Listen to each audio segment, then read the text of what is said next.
This is Sheldon Ferris, Indigenous Rights Radio Coordinator for Cultural Survival. I'm from the Khoisan peoples of South Africa. It is day 4 at the United Nations Permanent Forum on Indigenous Issues. We are in the Indigenous Media Zone, and today I'm honored to have two gentlemen who showed up at the IMZ and really interested in what we're doing as cultural survival, but we were more interested in what they were doing at the IMZ. I've got Norris Branham, who's a filmmaker and historian, with me, and then I've got Kevin Inglesby, who's a PhD student at the University of Montana. Let's get introductions from both of you. Thank you so much for joining us today.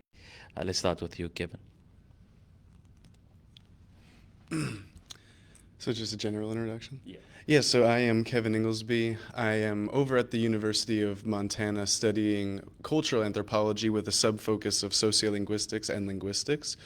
I work with my advisor, who is Dr. Nealchet Gray-Morning, who is a linguist working in the fields of indigenous language revitalization, and he has coined a method of accelerated second language acquisition that I work with and talk about just the general communication around how to address these topics within academia, outside academia, and the political implications that found all of these processes. And that's pretty much what I'm working on so far.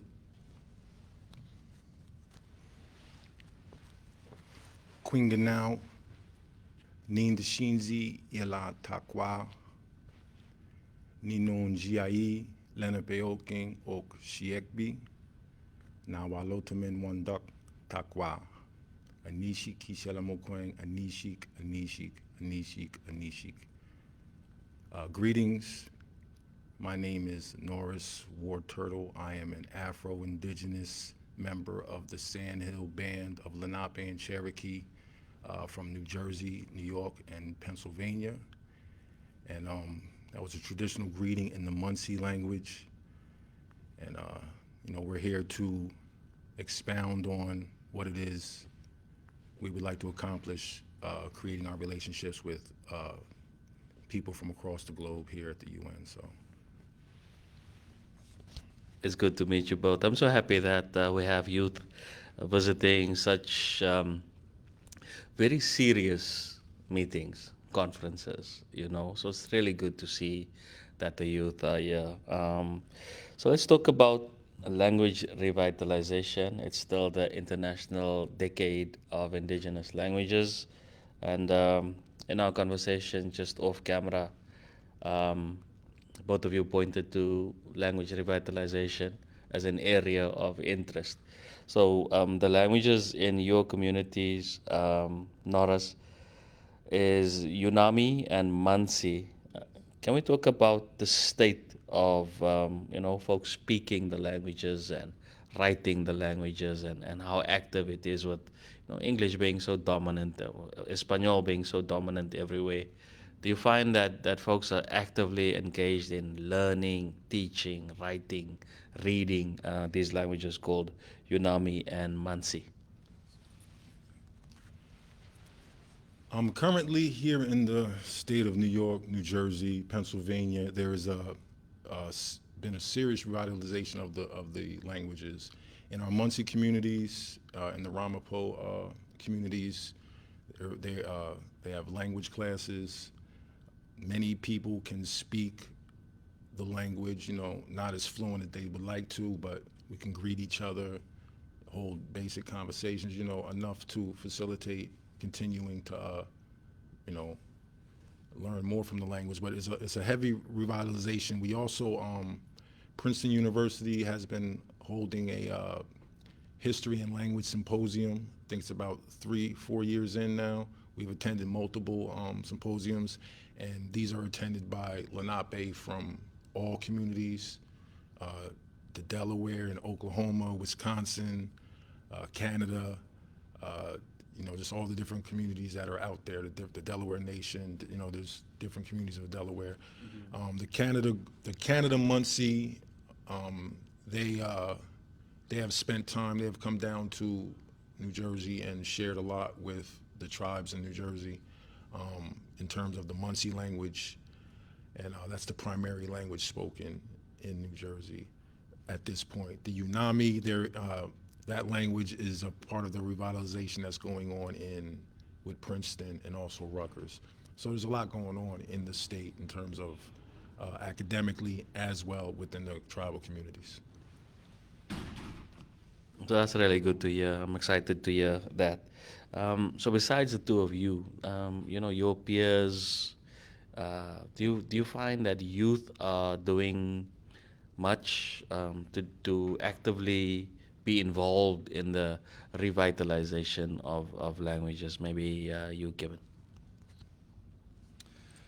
So, yes, I think there's a lot of pockets of younger individuals who are very vigilant towards, reclaiming languages and participating in processes to advance linguistic initiatives in a plethora of very creative ways. So, the method that I largely work with my advisor, it's pushed forward through a phonetic or just a sound-based system it promotes naturalistic types of conversation, which draws a lot of people because grammar and the writing kind of shy people away sometimes from the linguistic revitalization stuff, but learning how to speak it from just the sound and being told is opening the doors for a lot more people who are younger to want to be engaged with these environments and creates creative and fun ways to do it, such as engaging with like pictures, having a room that is a serious topic, but being able to go through in a way that is upholding cultural attributes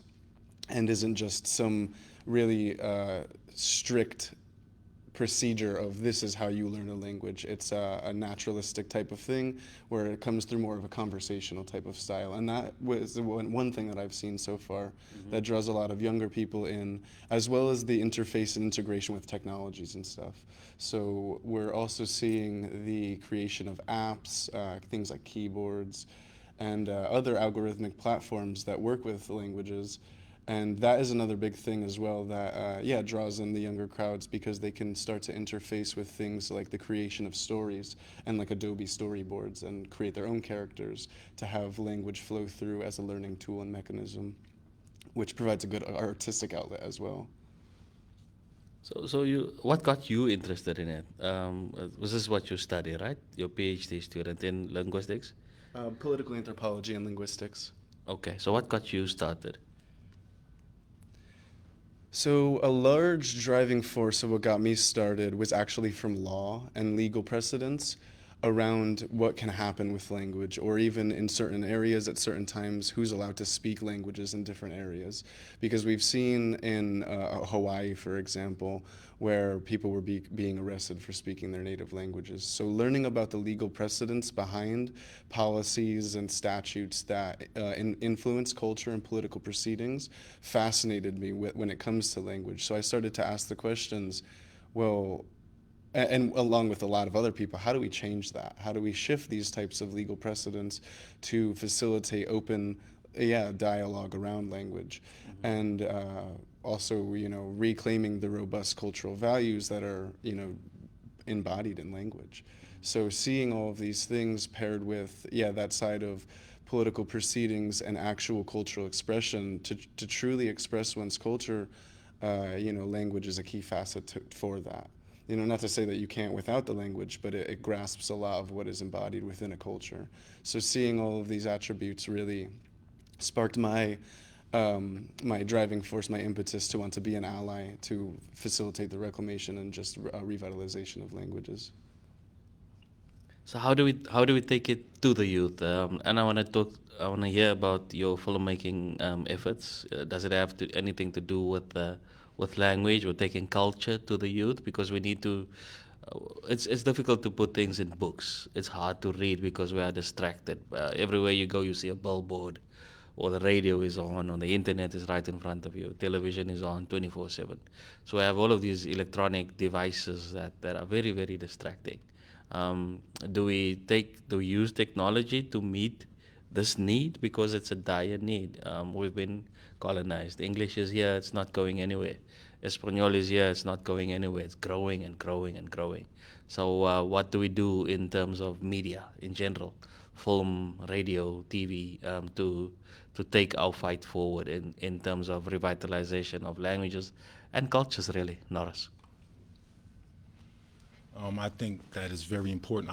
I believe in meeting the youth where they're at, right, and then bringing them up, raising them up, as opposed to, coming in scolding and this and that. So what we do with our media and what we've strived to do over the years, I started a company called Turtle Gang Edutainment in 2008, and I chose the name to appeal to the youth, because they were being absorbed into a type of culture in the Americas that is very gang oriented.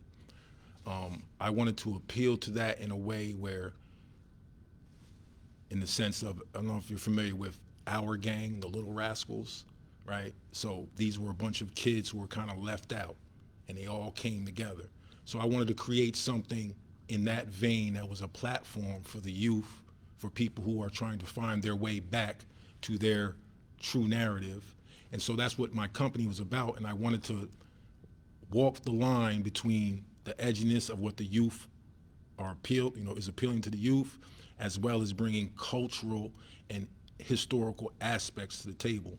So what we do is we create short films, short narratives that give them a glimpse into historical things, but we give it to them in a setting that is digestible for them. So we utilize hip hop, we utilize short stories. We want to do some horror films, all these things that appeal to the general people, but then we want to give them some jewels within it. So we have a artist.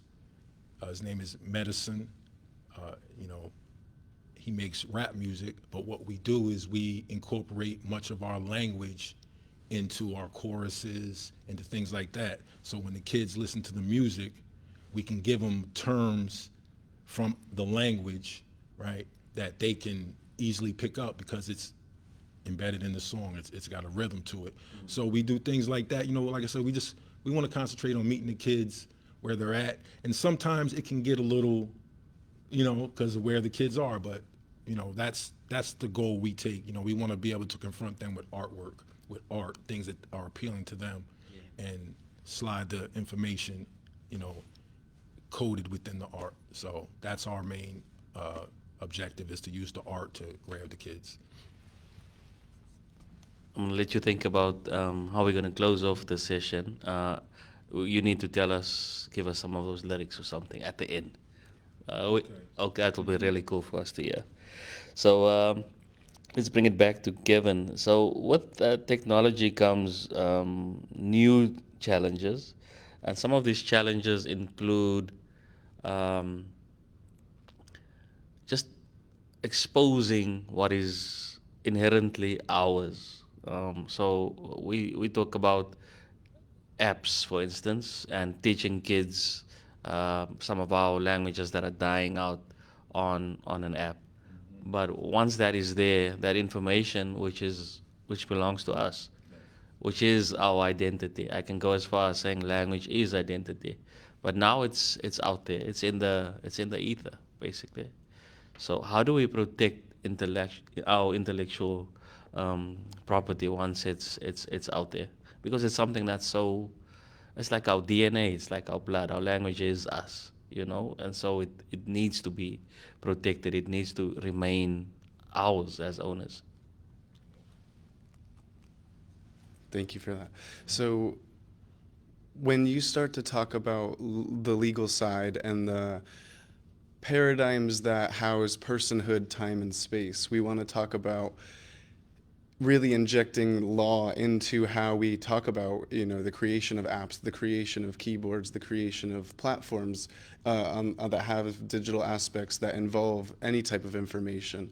And when we get into the world of intellectual property, that is a way to safeguard these types of things, but inherently that calls for a certain way to approach it.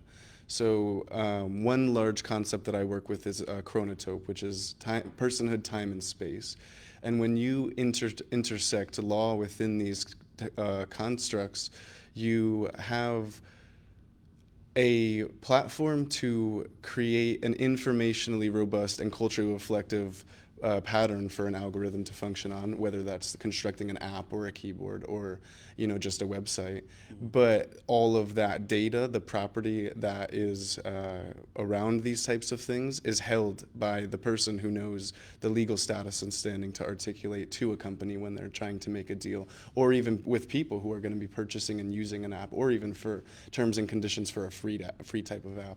So I think it's really important to safeguard how conversations around the entire topic flow and the forums that they're brought to, because people create things on their own. They create things on certain platforms like Google or Adobe, but who has one would have to look into who owns and retains the property rights to the things that are created. So one thing that is starting to come out now, and I'm sure people have been working for a while on it as well, are just decentralized platforms to create their own robust systems of and cultural safeguards. So the community is housing the data, and the community is working with things to be able to promote and push out to a larger public while not being exploited from that and while not losing any property rights to said thing, both socially but also legally as well. And that's why I bring in the idea of talking about it and making this more of a public conversation, to know that while an app that is free can be used by a lot of people, but a certain level of respect must be upheld when using it and when using and interfacing with certain databases. So the social side is just as important as the legal side to uphold these types of protections that can be instantiated in a certain legal precedent status.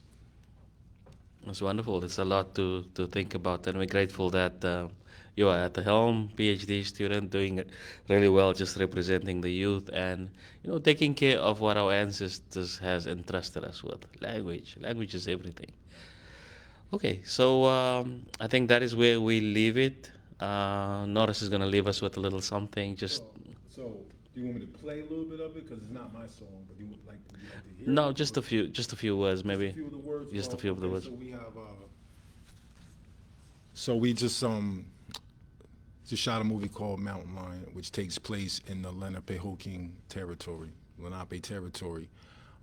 of the songs which is featured in the film is a song called Shiekbi.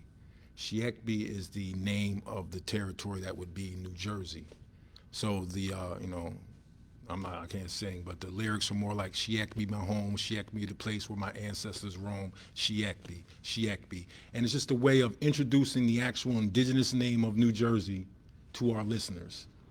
Easily digestible. So now, once this movie is out, the song is out, people are gonna know, oh, New Jersey is called Shiekbi. Just like we know Manhattan, we'll know Shiekbi. So that's just an example of some of the things we're trying to do with the music, with our films, and things of that nature. One more time. Shiekbi is my home. Okay, Shiekbi, my home, Shiekbi, the place where my ancestors roam. Shiekbi, Shiekbi, Shiekbi. I could read the whole lyric. I don't have them with me though.